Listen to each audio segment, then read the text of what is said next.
আসসালামু আলাইকুম। নতুন একটা পর্বে স্বাগতম জানাচ্ছি। আমি আব্দুল মোমেন জুয়েল। আজকের পর্বে আমরা সমাধান করব এবং প্রমাণ করব যে একটা সামান্তরিকের কর্ণদ্বয় সামান্তরিকে যে যদি কর্ণ দুইটা আমরা অঙ্কন করি, এখানে যে চারটা ত্রিভুজ গঠন হবে, এই চারটা ত্রিভুজ আমাদের ইকুয়াল হবে। সেটাই বলেছে সামান্তরিকের কর্ণদ্বয় সামান্তরিক ক্ষেত্রটিকে চারটি সমান ত্রিভুজে বিভক্ত করবে।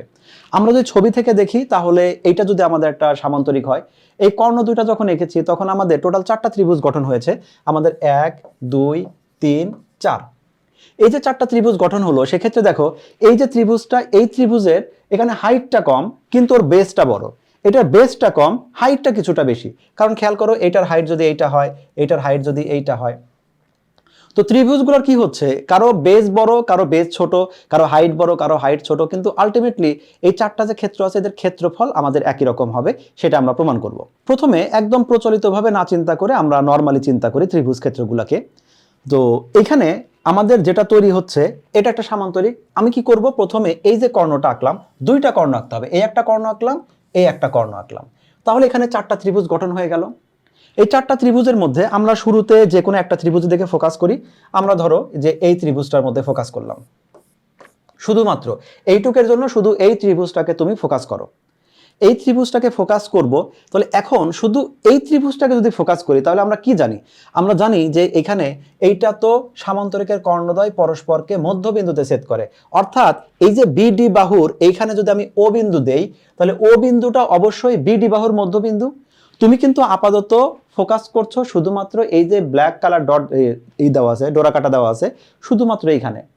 তাহলে যদি এটা মধ্যবিন্দু হয়, আবার এই যে আমাদের বিডি রেখা আছে, বিডি রেখার সমান্তরাল যদি আমি একটা রেখা আঁকি, তাহলে ব্যাপারটা কি দাঁড়াচ্ছে যে আমাদের একটা, আমি এইটাকে 1 নাম্বার ত্রিভুজ লিখলাম, এটা 1 আর এইটা হলো 2।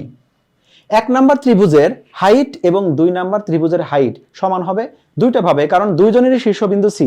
অন্যভাবে চিন্তা করতে পারি, বিডি আর হলো এই যে ডট, কালো ডট দিলাম, এই যে সরল রেখা দুইটা, এই দুইটা রেখা সমান্তরাল। যদি দুইটা ত্রিভুজ এক জোড়া সমান্তরাল রেখার মধ্যে অবস্থিত থাকে তাহলে তাদের হাইট অবশ্যই সমান হবে। তাহলে সেই জন্য, এবং বেসটাকে আমাদের ওই একটা সরলরেখার উপর বিবেচনা করেছি, তাহলে আমাদের 1 এবং 2 দুইটার হাইটই আমাদের সেম। আবার দুইটার বেজও সেম, কারণ আমাদের বিও, এখানে যে বিও হবে, বিও এবং আমাদের ডিও, এই দুইটা কিন্তু পরস্পর সমান, কারণ এটা সামান্তরিকের কন্ডিশন। সামান্তরিকের কর্ণদ্বয় পরস্পরকে সমান বিন্দু সমান দুই ভাগে ভাগ করবে। তাহলে এখানে আমাদের এই দুটো সমান। তাহলে দেখো, প্রথম ত্রিভুজের ক্ষেত্রে হাইট কত? প্রথম ত্রিভুজের ক্ষেত্রে হাইট হলো, এখানে হলো ওসি। দ্বিতীয় ত্রিভুজের ক্ষেত্রে হাইট হলো ওসি। এখন যদি আমি এখানে হাফ উভয় পক্ষকে গুণ করে দেই, তাহলে এটা 1 নাম্বার ত্রিভুজের ক্ষেত্রফল, এটা আমাদের 2 নাম্বার ত্রিভুজের ক্ষেত্রফল। অর্থাৎ 1 নাম্বার এবং 2 নাম্বার দুইটা ত্রিভুজের ক্ষেত্রফল পরস্পর সমান। একইভাবে আমি যদি অন্যভাবে পরেরটা চিন্তা করি, এবার আমরা ওপরের যে দুইটা ত্রিভুজ আছে সেই দুইটা ত্রিভুজ যদি চিন্তা করি, অর্থাৎ যেটাকে ডট দেওয়া নাই, সাদা অংশটা যে চিন্তা করতে পারি, এগুলোও কিন্তু একই রকম হচ্ছে। সেটা কি হচ্ছে যে আমাদের এ বিন্দুটা হলো শীর্ষবিন্দু, দুইটারই আমাদের ভূমি বিসির ওপর অবস্থিত, এ হলো শীর্ষবিন্দু, দুইটার হাইটই আমাদের ও এ। অর্থাৎ আমি যদি বিডি সমান্তরাল এইখান থেকে একটা রেখা এঁকে দেই, তার মানে এই যে আমাদের এটা ধরলাম 3, এটা হলো 4। 3 এবং 4 যে দুইটা ত্রিভুজ আছে, দুইটা ত্রিভুজই একজোড়া সমান্তরাল রেখার মধ্যে অবস্থিত, তার মানে দুইটার হাইট সমান। এখন প্রথম ত্রিভুজ যেটা আছে,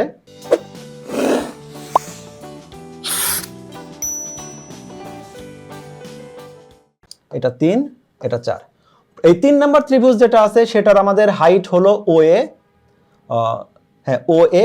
দ্বিতীয়টার হাইট যেটা আছে এটার হাইটও হলো ও এ। প্রথমটার যেটা ভূমি আছে, প্রথমটার ভূমি হলো এখানে, অর্থাৎ 3 নাম্বার যেটা, সেটা হলো বিও। দ্বিতীয়টার ভূমি হলো ডিও। এরকম আসছে। তো আমরা সেই আগের কথা, ভূমি দুইটা পরস্পর কিন্তু সমান ভাগে ভাগ হয়েছে, এটা আমাদের সামান্তরিকের কন্ডিশন। কর্ণদ্বয় পরস্পরকে সমান দুই ভাগে ভাগ করবে।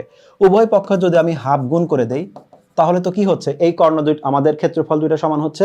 এইটা হলো আমাদের 3 নাম্বারের ক্ষেত্রফল, আর এটা হলো আমাদের 4 নাম্বারের ক্ষেত্রফল। সরি, এইভাবে লিখি। এই যে ক্ষেত্রফলগুলো পরস্পর সমান হলো, তাহলে এখন আমি যদি চিন্তা করি, এখানে এই দুইজন পরস্পর সমান, আবার এখানে এই দুইজন পরস্পর সমান, কিন্তু আর একটা কথা, সামান্তরিকের যে কোনো কর্ণ সামান্তরিকের সমান দুই ভাগে ভাগ করে।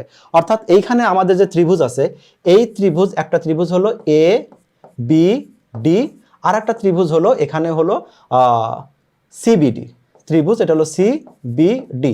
এই যে দুইটা ত্রিভুজ, এই দুইটা ত্রিভুজ কিন্তু পরস্পর সমান।